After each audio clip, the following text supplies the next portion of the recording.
Please subscribe to the channel to support us. I gazed in astonishment as flames consumed my wedding gown. The ivory satin, perfected over 6 months, was now a deteriorating, melting wreck. Margaret Wilson, my impending mother-in-law, stood before me in the bridal suite of Cleveland's Grand Pavilion, a lighter firmly grasped in her manicured palm, her expression twisted in triumphant fury. She exclaimed, her voice elevated with panic, "You cannot marry my son. Jason needs someone within our social circle." Rather than an unknown person from an undesirable area, she flung her luxury purse over her shoulder, appearing exceedingly self-satisfied. "I am Valerie Mitchell, and at the age of 25. I never anticipated witnessing my wedding garment incinerate 30 minutes before to my procession down the aisle. My 3 bridesmaids were immobilized in astonishment. Their lavender dresses a striking contrast to the flaming fabric at my feet. "Mrs. Wilson," I stated, my voice unexpectedly steady as I extended my hand for my phone. "You are unaware of the implications of your recent actions," she laughed. The sound fragile as glass. "What did I do?" "I prevented my son from committing the gravest error of his life." "Do you believe that a community college education and employment at a local advertising business qualify you for a Wilson?" "Jason is associated with Melissa Hammond. Her father possesses 50% of downtown Cleveland." I pressed a button on my phone while observing Margaret's expression. My bridesmaid Jessica swiftly opened a window in an attempt to dissipate the smoke that was now permeating the room. "The wedding is cancelled," Margaret stated, gesturing dismissively with her hand. "I will simply inform everyone that you experienced trepidation. Jason will be displeased for a time, but he will comprehend eventually." "Are you certain regarding that?" I inquired, orienting my phone screen towards her. The live feed showcased the ceremonial venue, featuring the refined arrangement of white chairs, the flowery arch at the altar, and the large projection screen currently providing an impeccable view of the chamber, highlighting Margaret in all her devastating splendor. Her countenance drained of color. "What is the inquiry?" "What is that?" I carefully described the wedding live stream for Jason's grandparents in Florida and my sister who is stationed overseas. "It has been operating for the previous 20 minutes. Documenting the arrivals of individuals and the setup of the musicians." I halted, locking eyes with her. "You are ruining my wedding dress while expressing your genuine affections for me." "Deactivate it." Margaret rushed for my phone, her immaculate coiffure becoming disheveled. "You orchestrated this. You arranged for my preparation." Jessica interposed herself between us. "Mrs. Wilson, all witnesses observed you perpetrate arson on a live broadcast. I believe you should pause to contemplate your subsequent action." The phone in my hand vibrated with incoming messages. My bridesmaid Tina saw the TV and gasped, "It is Jason. He is approaching the bridal suite." Margaret's eyes dilated in alarm. She scanned the room anxiously, as though seeking an exit. "This is not what it appears to be. I was merely evaluating the fabric. Wedding dresses are required to be flame retardant." From my phone, we could discern the murmurs of the assembled visitors. The camera angle had altered. An individual had seized control of the live broadcast and was now displaying the wedding party's reactions. Jason's father remained impassive in the front row. Jason's best man was already hurrying toward the building. Most revealing was Jason himself, no longer waiting politely at the altar, but racing up he stood in the center aisle, his face a mask of shock and wrath. "Valerie, my bridesmaid," Melody murmured, "what actions will we take about the ceremony? Should we instruct everyone to return home?" I gazed downward at the charred remnants of my dream dress now lie as burnt fragments on the antique hardwood floor. The pragmatic aspect of my intellect, the one that enabled me to finance my undergraduate education while employed in 2 jobs, was already assessing subsequent actions. "Negative," I asserted resolutely. "The ceremony is occurring shortly." Distinctly the door swung open forcefully. Jason remained stationary in his tuxedo, his gaze shifting from my face to his mother and then to the tattered frock on the floor. The venue manager and his father were positioned behind him, emerged, both exhibiting expressions of horror. "Mother," Jason stated, his tone ominously subdued, "did I just see you incinerate Valerie's bridal garment while asserting that she is unworthy of our family?" Margaret's comportment transformed immediately. "Darling, you fail to comprehend. I was safeguarding you. This girl has been after your finances since the outset. I was evaluating her character and—" "Cease," Jason interrupted her. "Cease fabricating falsehoods." I comprehended all that was said. He gazed at me, his eyes becoming gentler. "Val, I sincerely apologize. I was unaware that she would engage in such an action." I navigated cautiously around the charred fabric. Moving towards him, I remarked that it was merely a dress, although we both understood it held far greater significance. "Your mother has clearly demonstrated her opinion of me in the presence of all our acquaintances." Jason grasped my hands, apparently unaware of his mother's vehement objections. "What is your desire?" "Val, the decision is yours." Before I could respond, Mr. Wilson emerged behind Jason, his demeanor somber. Margaret, what actions have you undertaken? His voice was subdued and measured, yet possessed an unfamiliar sharpness. Richard, I implore you. Margaret beseeched. The Hammonds would provide a superior contest. Their family has been integral to Cleveland society for generations in contrast to Valerie, who established a prosperous profession by diligence and resolve. Mr. Wilson expressed his disdain by shaking his head. You have exceeded acceptable limits on this occasion. My phone persistently vibrated with notifications. I observed messages inundating my screen from guests monitoring the live broadcast of events as they transpired. The venue organizer lingered in the doorway, appearing unsure. Ms. Mitchell, she stated with hesitation, the guests are inquiring about the current situation. Ought we to issue an announcement? I examined the remnants of my dress once more, then observed my bridesmaids in their lavender gowns. A strategy was developing in my mind, one that would transform Margaret's endeavor to undermine our wedding into something completely distinct. Inform them of a change in plans, I stated, but the ceremony will commence in 20 minutes. Margaret derided. In what context? Your undergarments? You cannot possibly, I interjected calmly. In my backup dress. The room became silent. Jason regarded me with perplexity. Do you possess a backup dress? I had not, of course. But 6 months of experience with temperamental clients at the advertising agency had instructed me to consistently maintain a contingency plan. Melody, I addressed my bridesmaid. Recall the photo shoot we conducted for Cleveland Bride last month. Contact Eliza to inquire whether her sample dress remains available. Melody's eyes expanded in comprehension. The ivory sheath adorned with a lace overlay. It ought to fit you impeccably. Jason's father advanced, retrieving his phone. I will instruct my driver to collect it promptly. What is its location? While they organized the dress retrieval, I glanced back at Margaret, who stood in disbelief as her plan disintegrated. Did you genuinely believe that a dress could prevent this wedding after all that Jason and I have experienced?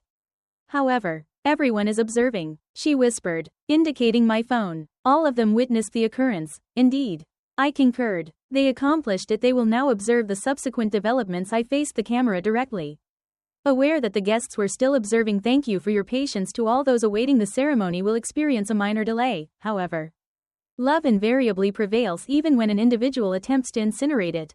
A cheer emanated from the phone's speakers, with the guests in the ceremony space expressing their support. Jason grasped my hand, pride manifest in his gaze. Mother, Jason asserted decisively, you must depart. Your father will escort you home. Your presence at our wedding is no longer desired. Margaret's visage twisted with fury. Would you prefer her to your own mother after all I have done for you following your actions today? Jason responded, indeed.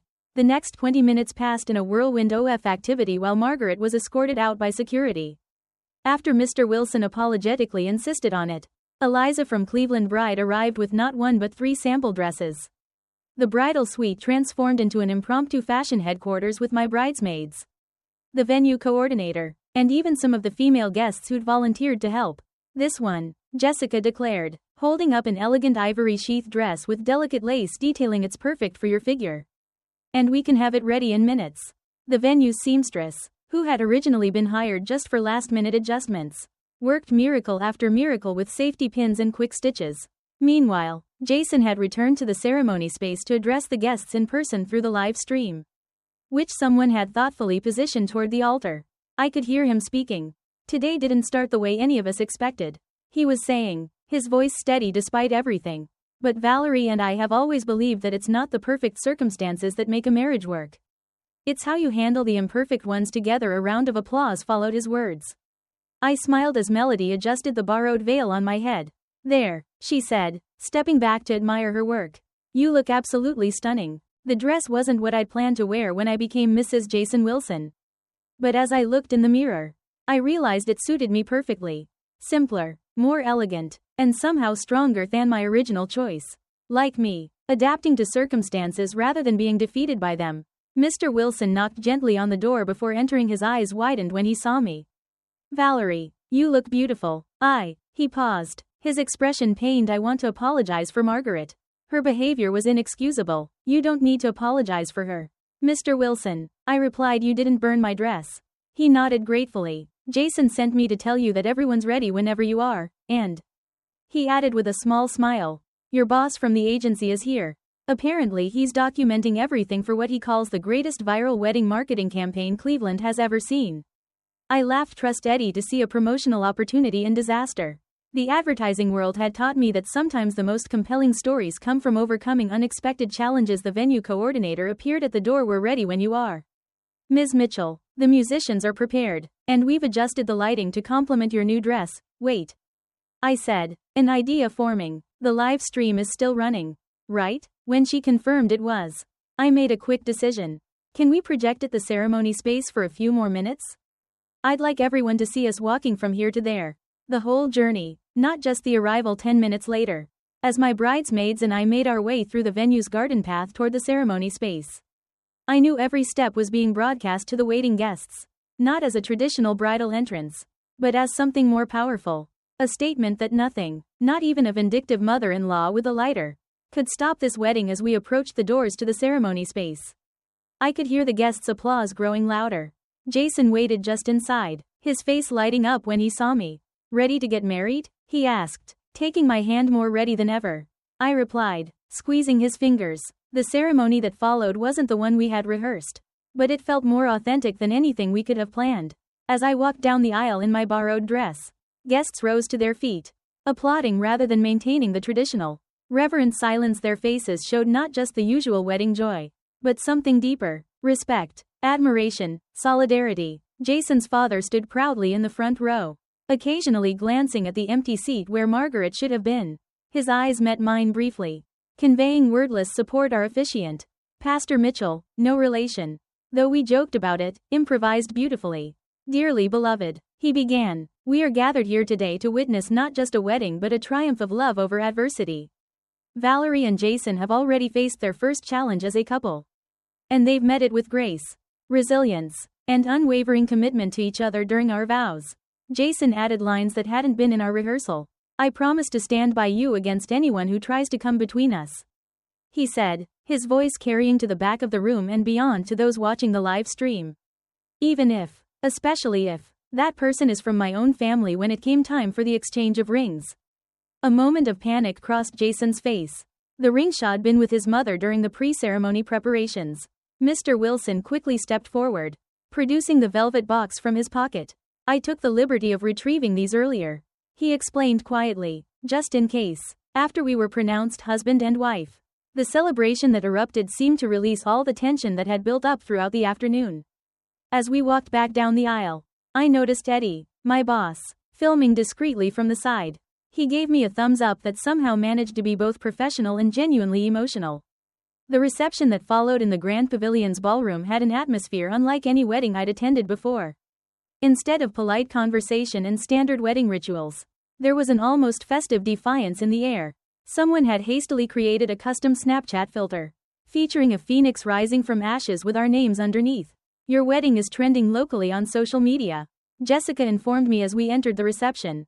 People are using NAR rising from the ashes and can't burn love. Jason's college roommate Tom, who worked in public relations, approached us with his phone. The Cleveland Plain Dealer wants a statement. Their lifestyle editor saw the live stream. Apparently her niece was a guest, and they're calling it Cleveland's most resilient wedding. Tell them we're just grateful for everyone's support, Jason replied, his arms secure around my waist. And that true commitment means facing obstacles together, not running from them. As the evening progressed, I noticed Mr. Wilson speaking intensely with various family members, damage control evident in his gestures and expressions.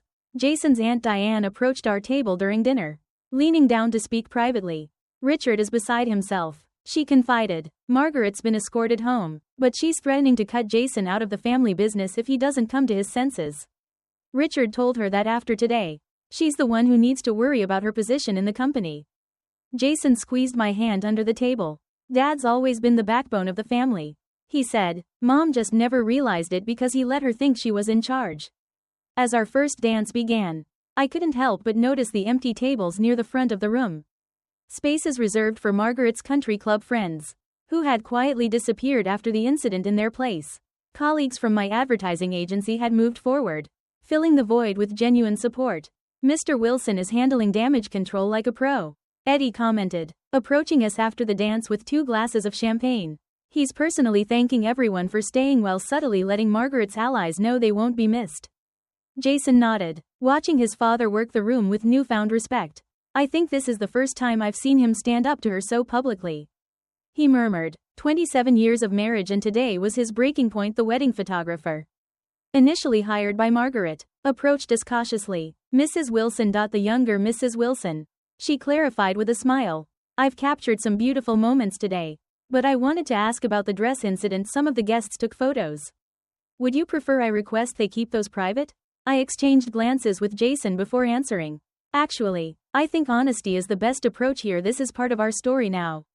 As if on cue, my phone buzzed with a notification.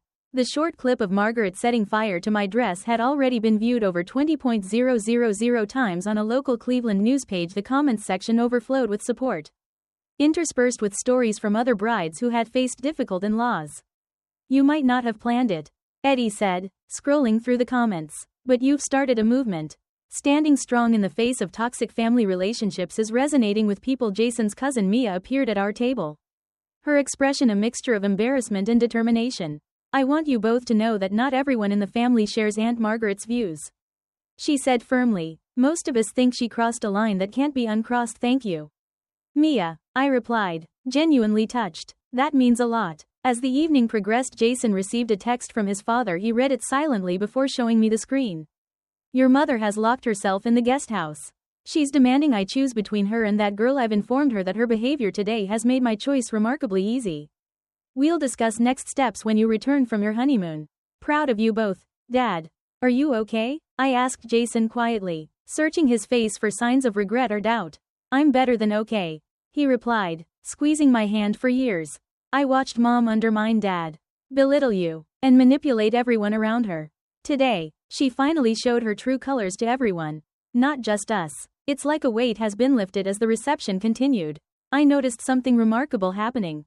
Guests who had been stiff and formal at the beginning, Margaret's side of the family and social circle, were now relaxing, engaging more genuinely with my friends and family. Without Margaret's watchful eye, the artificial social barriers she'd maintained were dissolving. Mrs. Wilson, the venue coordinator, approached with an unexpected smile. There's something you should see. She led us to the entrance of the ballroom. There, prominently displayed on an easel, was a large photo frame filled with dozens of handwritten notes from attendees. The heading above them read, Messages of Love and Resilience for Valerie and Jason. Your bridesmaids organized this, she explained. They asked guests to write messages of support after what happened 1 week into our honeymoon in the Maldives. The full impact of what had happened at our wedding was still unfolding. Jason and I sat on our private deck overlooking crystal blue waters, scrolling through messages on our phones during our daily check-in with reality. Dad says Mom's staying with her sister in Cincinnati, Jason said, setting his phone down. Apparently, Aunt Linda is the only person who still believes her version of events, that she was testing the dress fabric. And everyone misunderstood. I smiled wryly, adjusting my sun hat. Hard to misunderstand someone shouting, "Now you can't marry my son," while holding a lighter. The Cleveland media had picked up our story in earnest. What began as a sensational local wedding disaster had evolved into a conversation about toxic family dynamics and standing up for healthy relationships. Several women's magazines had reached out requesting interviews about keeping boundaries with difficult in-laws. Eddie says the agency has received 3 new client inquiries specifically asking for the team with the wedding dress Phoenix. I laughed, showing Jason the message. He wants to know if we'd consider being part of a panel discussion on crisis management when we get back. Jason took my hand, his thumb brushing over my new wedding band. Only if you want to. We can keep this private if you prefer. I thought about the messages we'd received from other couples facing similar challenges with disapproving families. Maybe our experience can help others. Not the way I planned to start our marriage. But authentic. Jason finished. Like us. 3 months after our wedding, Jason and I attended the Wilson Family Foundation's annual gala, our first major public appearance since returning from our honeymoon. The event, typically orchestrated by Margaret, had been completely reimagined under Mr. Wilson's direction. Nervous? Jason asked as our car pulled up to the Cleveland Art Museum. A little, I admitted, smoothing my gown, a stunning emerald design from Eliza's boutique, who had turned our wedding story into a successful marketing campaign about resilience and second chances. Inside, the atmosphere was noticeably different from previous years. The stiff formality had been replaced with genuine affection. Mr. Wilson welcomed us at the entryway, appearing significantly younger in the absence of Margaret's domineering influence. There they are, he exclaimed. Embracing us both, the pair that inspired our foundation's latest endeavor, he directed us to an exhibition featuring the Wilson Family Foundation's latest initiative, Rising Phoenix Grants, aimed at women embarking on new beginnings following challenging life transitions. The foundation logo was modified to include a slight phoenix theme. Mr. Wilson proudly stated that financing has already been approved for 15 women, each of whom is reconstructing their lives following difficult circumstances. While interacting with guests, I observed that Margaret's absence had impacted the guest list. Many of the social climbers and status-conscious acquaintances have departed, supplanted by those truly dedicated to the foundation's mission. Mrs. Wilson, a young woman, approached and introduced herself as one of the grant beneficiaries. Your wedding narrative inspired me to extricate myself from my detrimental marriage. I am initiating my own enterprise later that evening. While Jason and I enjoyed a tranquil moment on the museum's patio, he received a text message. He stated, with a contemplative face, that his mother is returning to Cleveland. Father states that she has consented to counseling if she desires any possibility of reconciliation. I grasped his hand in a supportive manner. Regardless of what transpires with your parents, we shall confront it collectively. Similar to our experience at the wedding. He smiled while drawing me near. Certain flames are intended for destruction, others merely disclose what is indomitable.